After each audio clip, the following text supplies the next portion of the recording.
mudah-mudahan salat kita diterima oleh Allah.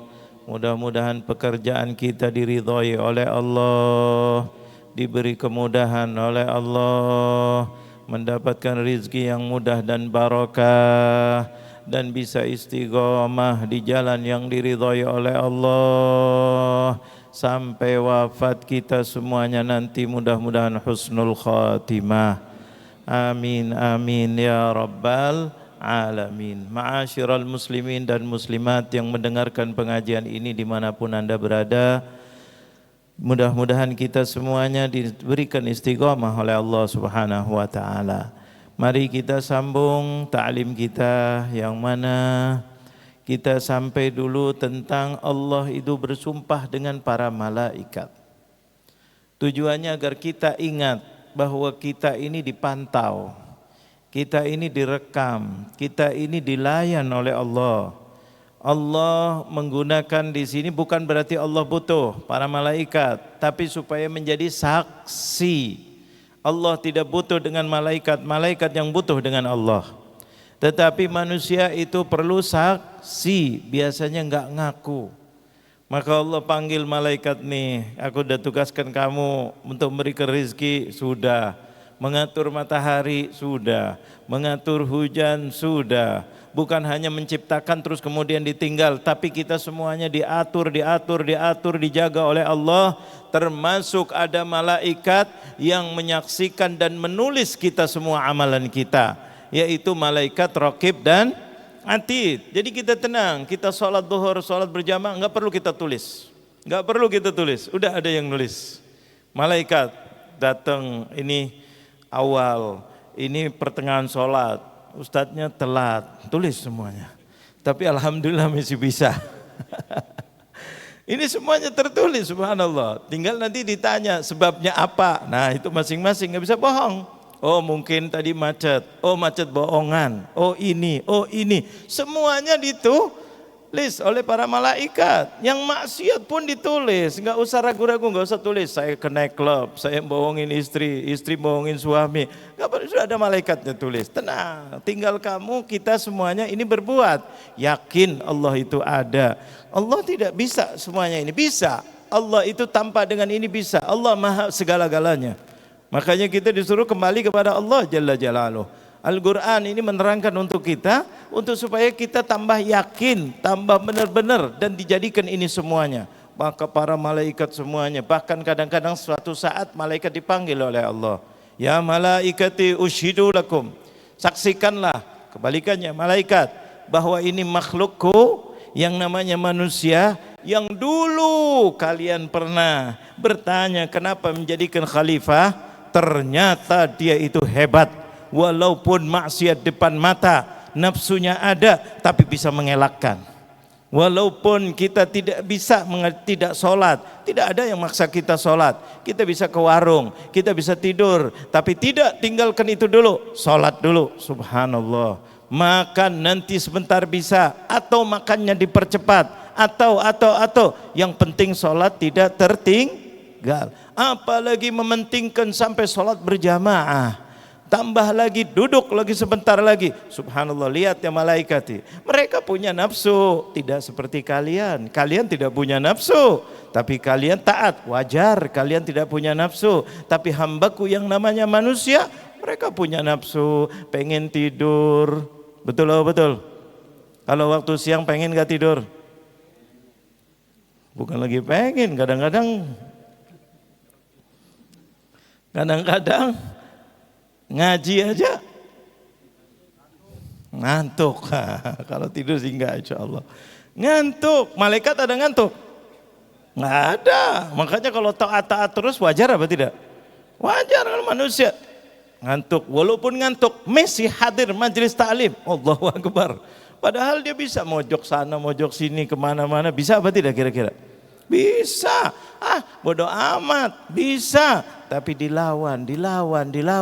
Yang hebat mana? Malaikat apa manusia? Kalau bisa terus begini.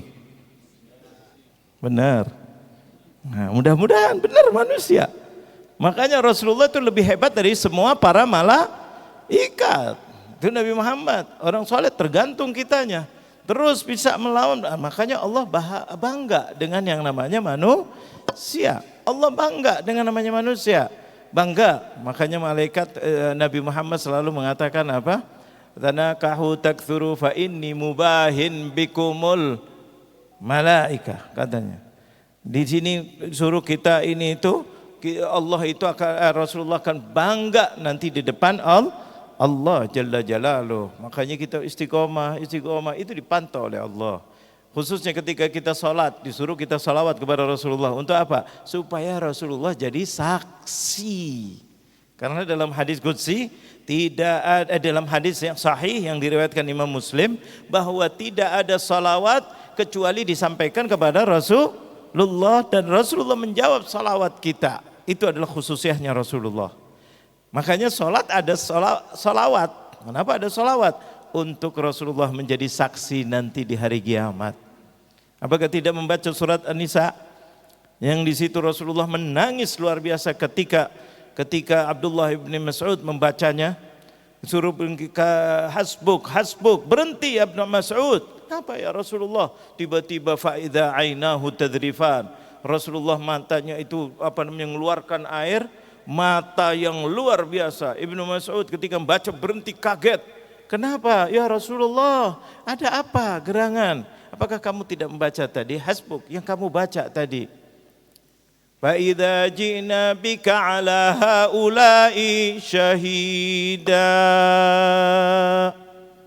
Setiap umat dulu yang menjadi saksi adalah umat Nabi Muhammad. Sekarang umat Nabi Muhammad, siapa saksinya umat terakhir? Kalau umat dulu, kita saksinya nanti. Orang Yahudi begini, ini begini. Dari mana kita tahu? Quran menceritakan. Kita aja bisa menjadi saksi negara kita. Dari mana? Dari peninggalan-peninggalan, tulisan-tulisan. Dari peninggalan istilahnya tuh kalau prasasti menunjukkan dia saksi. Oh iya, ini menunjukkan Indonesia gini, Indonesia dulu begini, sebelum merdeka begini, setelah merdeka begini, ada begini. Oh iya, bisa menjadi saksi karena itu otentik luar biasa. Apakah ada yang lebih otentik daripada Al-Qur'an? Coba, apakah ada buku peninggalan yang lebih tepat daripada Al-Qur'an? Secara ilmiah tidak ada. Kenapa? Karena diriwayatkan oleh penghafal, an fulan, sanadnya jelas, fulan, sampai kepada Rasulullah sampai kepada Jibril dari Allah Jalla Jalaluh. Tidak ada putusnya. Kalau bahasa ilmiah namanya riwayatnya mutawatir. Apa itu mutawatir? Yastahilul kadzib.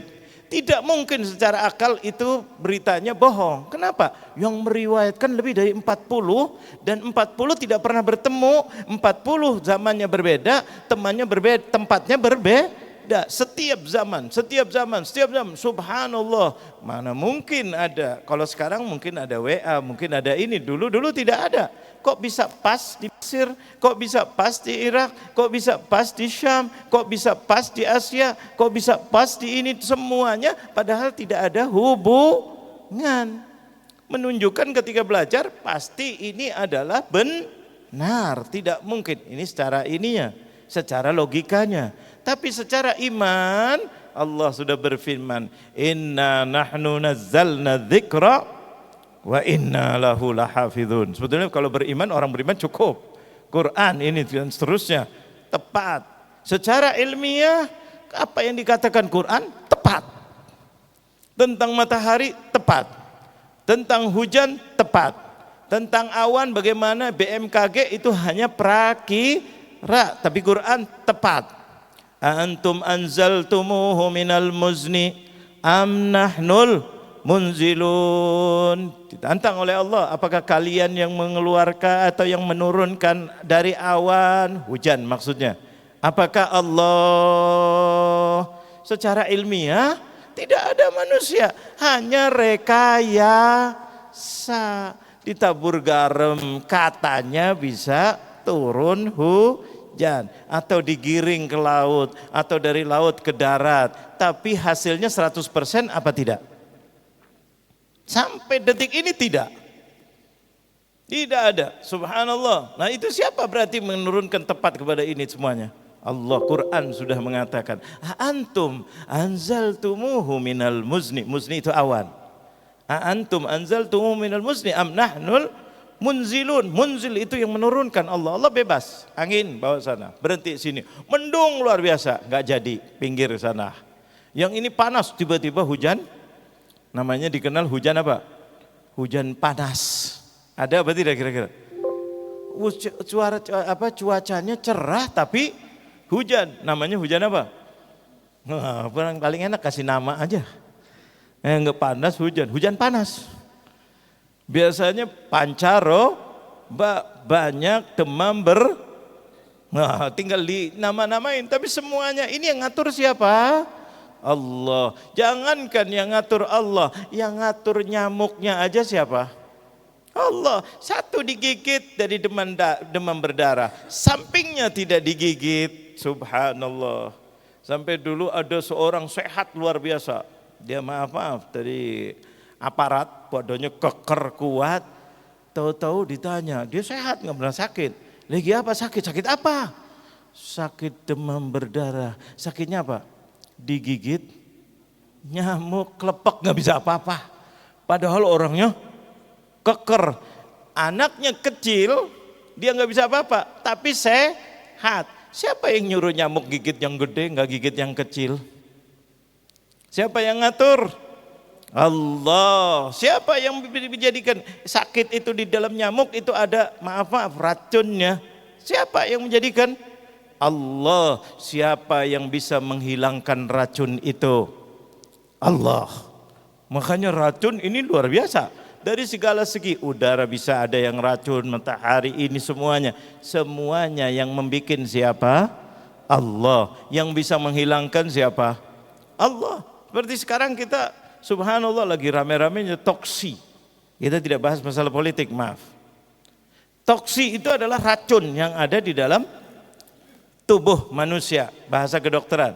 Berapa bulan yang lalu saya ada forum tentang masalah toksi. Saya pikir diundang untuk membahas masalah kedokteran. Saya bukan ahlinya. Jadi tahu-tahu toksi yang viral berapa bulan yang lalu itu viral adalah toksi itu adalah sekarang lagi anak muda. Kenapa anak muda? Anak muda itu toksinya siapa? Racunnya itu bagi anak muda karena mau menyerang Islam adalah ibu dan ayahnya. Jadi ditanamkan kepada anak muda musuh bebuyutan yang harus dilawan, yang harus dipangkas, yang harus tidak didengar, yang harus dijauhi adalah siapa? Ibu dan bapak. Makanya mereka mengatakan apa? Toksi kita kaum muda adalah siapa? Ibu dan ayah. Maka banyak anak-anak yang ingkar kepada ibu dan ayahnya, durhaka sama ibu dan ayahnya, berani sama ibu dan ayahnya, kurang ajar sama ibu dan ayah. Memang orang Yahudi sengaja menghancurkan karena tahu Islam itu sedikit-sedikit ibumu ayahmu wabil walidaini ihsana wa wassaynal insana biwalidayhi hamalathu ummuhu wahnan ala wahnin wa fisaluhu fi amin. Maka diberi kalimat yang mudah. Toksinya kaum muda adalah siapa? Ibu dan ayah. Berarti apa? Harus dimusuhin apa dideketin? Yang namanya racun jauhin, bahkan kalau perlu diamputasi karena racun. Kalau tidak nanti akan merembet. Na'udzubillah min dzalik. Itu yang ditanamkan sama mereka. Jadi kaum muda-muda ini kalau sudah sama ibunya, apa ayahnya, udah nggak didengar. Dia panggil, tinggalin, bahkan kadang lawan. Padahal baru diomongnya aja sudah dilawan. Na'udzubillah min dzalik. Ini subhanallah racun yang ditanamkan untuk kita musuhin orang tua kita. Ya Allah, karena sudah tahu dalam Islam itu apa? Ridallah fi ridal walidain. Ridhonya Allah itu ada sama ridhonya orang tuanya. Nah ini subhanallah racun-racun ini. Nah ini racun-racun ini kita bisa hilangkan ini semuanya kalau kita kembali kepada agama. Kalau agama dikuatkan, anak-anak muda ditanamkan agama dengan benar-benar, dididik agama, di sekolah agama, perbanyak agama. Mudah-mudahan hatinya lembut dan dia akan berbakti sama orang tuanya. Dia akan menjaga orang tuanya. Karena kita tahu anak itu adalah tanggung jawab kepada orang tua. Seperti orang tua tanggung jawab kepada anak. Tapi ketika anaknya sudah besar, sudah mulai kuat, wajib apa tidak menjaga orang tuanya? Wajib apa tidak? Wajib di dalam Islam, wajib. Hatta zakat fitrah aja kita kewajibannya kita adalah 3. 1 adalah untuk dirinya dan istrinya, kanan dan kiri. Kedua yaitu keturunannya, anak dan cucunya. Ketiga adalah ibu dan ayahnya ke atas. Itu adalah kewajiban seorang anak seorang. Itu wajib. Jadi kalau seandainya ini wajib mengeluarkan zakat fitrah, pertama kali kepada diri dan istrinya itu, kemudian anaknya dan orang tuanya. Itu baru zakat fitrah. Lain-lainnya menjaganya. Makanya dalam Islam itu tidak boleh ada rumah jompo. Kecuali kalau terpaksa tidak punya anak, atau anaknya hilang akalnya, atau maka di dalam undang-undang kita mengatakan apa? Fakir dan miskin ditanggung atau dipelihara oleh negara. Ini fakir miskin orang tua biasanya banyak, harus anak dulu, kemudian baru negara. Kalau memang anaknya tidak bertanggung jawab atau tidak punya anak atau anaknya tidak bisa atau tidak mampu sama sekali, baru negara. Berarti kalau anak-anaknya solehan jaga orang tuanya, kira-kira mengurangi beban negara apa tidak? Ngurangin apa tidak? Efisien apa tidak? Nah ini, maka dididik harusnya adalah apa? Agama diutamakan. Makanya dulu tidak lulus kecuali 3 materi. Bahasa Indonesia, matematika, dan PMP itu. Sebelum PMP itu adalah PMP, bukan PMP. PMP. Moral. Sebelumnya dulu, kalau dulu adalah akhlak atau agama. Sekarang hampir dipepet-pepet ini. Naudzubillah min dzalik. Yang rugi adalah negara sendiri. Karena kalau dididik anaknya dengan agama baik, otomatis anaknya akan menjaga orang tuanya. Makanya kalau sudah nggak mampu orang tuanya, otomatis ada kewajiban. Bukan harus diwajibkan minta-minta orang tuanya. Anaknya dengan sendiri berlomba-lomba. Oh, mumpung ayah saya, mumpung ibu saya masih hidup, saya masih mampu, saya ini berlomba-lomba antara satu dengan yang lainnya. Kalau tidak ada agama, tinggalin orang tuanya, sudah nasibnya dia begitu. Bahkan kadang-kadang dilempar sana, lempar sini, masukkan di dalam rumah. Ada apa tidak kira-kira? Nah ini naudzubillah, agama tidak wajib di sini. Nah ini kita di agama dikatakan, ini Allah menceritakan ada para malaikat. Malaikat itu jagain kita, perhatikan. Kemudian dikatakan apa setelah itu? Allah menjawab setelah sumpah dengan itu, yauma tarjufur rajifah tatba'uhar radifah. Kalau mau tahu hakikatnya malaikat itu betul-betul, nanti tunggu saatnya tarjufur rajifah, ketika datang hari kiamat. Semuanya kullu man 'alaiha fan wa yabqa wajhu rabbika dzul jalali wal ikram fabi ayyi ala'i rabbikuma tukadziban. Semuanya hancur, mobil hancur, rumah hancur, semuanya, uang jangan sayang, hancur, semuanya hancur. Malaikat pun kecuali hanya Allah. Kembalilah kepada Allah.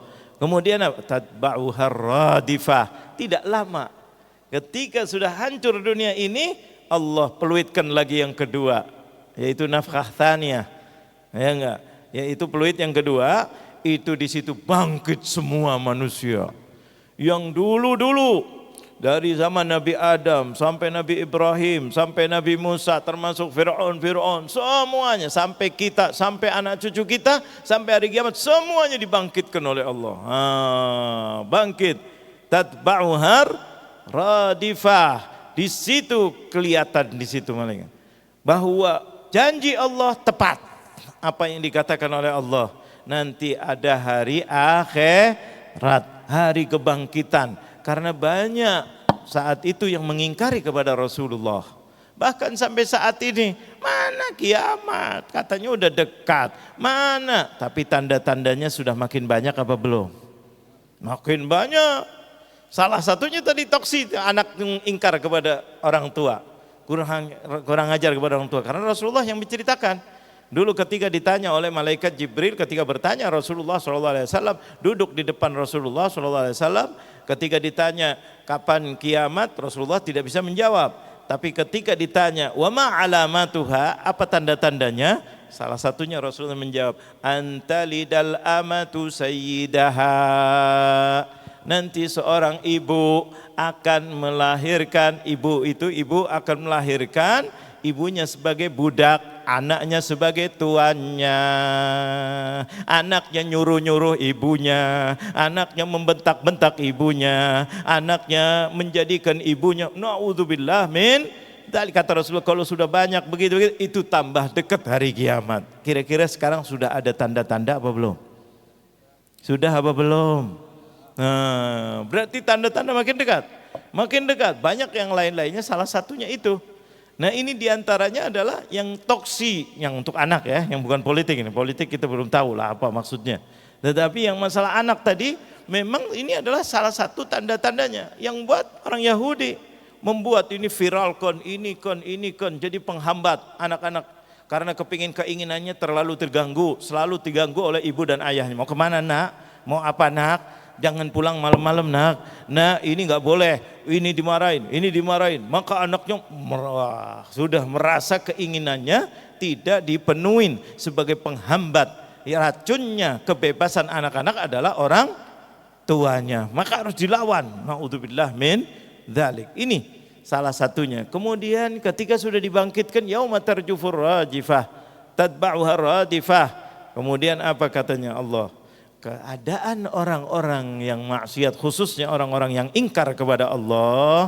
Kemudian Allah mengatakan apa? Qulubun yawma idzin wajifah. Ketika itu melihat semua hakikatnya. Sudah tahu rapotnya dibagi. Pada takut apa tidak kira-kira? Takutnya luar biasa. Hah? Bangkit? Hah? Dibangkitkan, melihat amalannya yang tadi ditulis oleh malaikat Raqib dan Atid. Mudah-mudahan kita amalan-amalan yang baik yang ditulis oleh malaikat, yang ditulis oleh Atid yang tidak baik, mudah-mudahan Allah maafkan, dihapuskan itu semuanya. Masa lalu kita, karena yang bisa menetapkan dan menghapus siapa?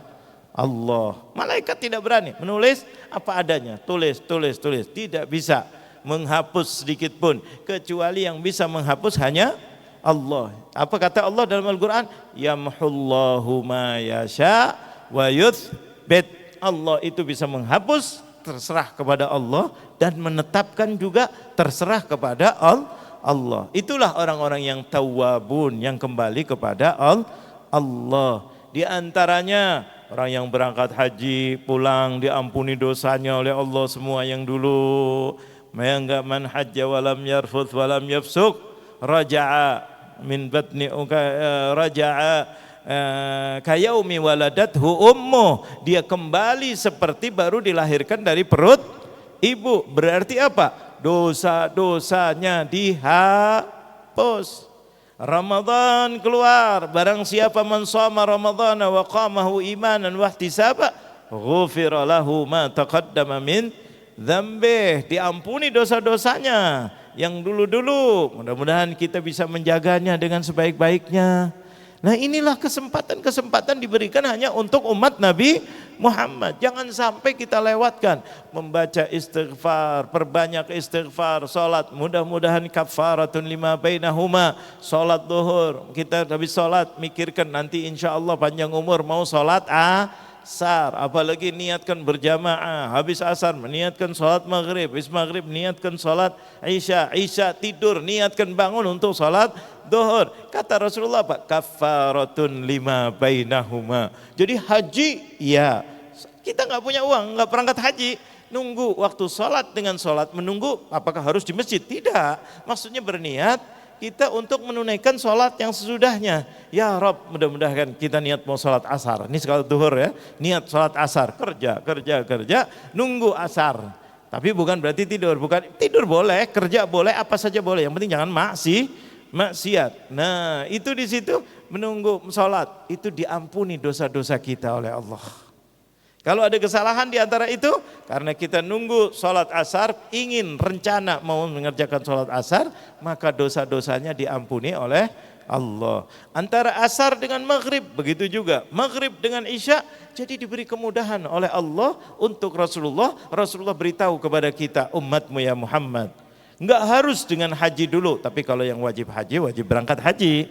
Enggak harus nunggu Ramadan dulu, mau diampuni dosa, tapi kalau sudah datang waktunya Ramadan, wajib puasa, karena itu kewajiban. Tapi sehari-hari kita dikasih vitamin untuk apa? Menghapus dosa-dosa kita. Nah ini yang kita harapkan, mudah-mudahan Allah ampuni segala dosa-dosa kita. Kita tidak tahu kapan kita wafat. Kita tidak tahu, jangan-jangan dalam waktu dekat kita dipanggil oleh Allah. Mudah-mudahan dalam keadaan husnul khatimah. Keluarga kita. Nah disinilah kesempatan-kesempatan ini digunakan. Qulubun yauma idzin wajifah, hatinya ketakutan. Orang-orang yang ingkar kepada Allah atau yang dikenal dengan tanda kutip orang kafir, ketakutan. Karena tadinya mengingkari kebangkitan. Sekarang dibangkitkan. Kenapa nggak percaya? Kenapa ini? Ketakutan luar biasa. Absaruha khasyah, digambarkan oleh Allah. Kalau mau lihat orang-orang mereka tuh yang dulu mengingkari, yang dulu tidak mau sholat, yang dulu tidak percaya kepada Allah, tidak percaya hari kiamat, tidak percaya kebangkitan, matanya ketakutan. Absar itu pandangannya. Khasyah, ketakutan. Matanya itu kelihatan gitu. Yaquluna inna lamarduduna fil hafirah. Dulu mengatakan, apakah kita akan dibangkitkan lagi ke dunia? Apakah akan dibangkitkan lagi seperti kita hidup kalau udah mati?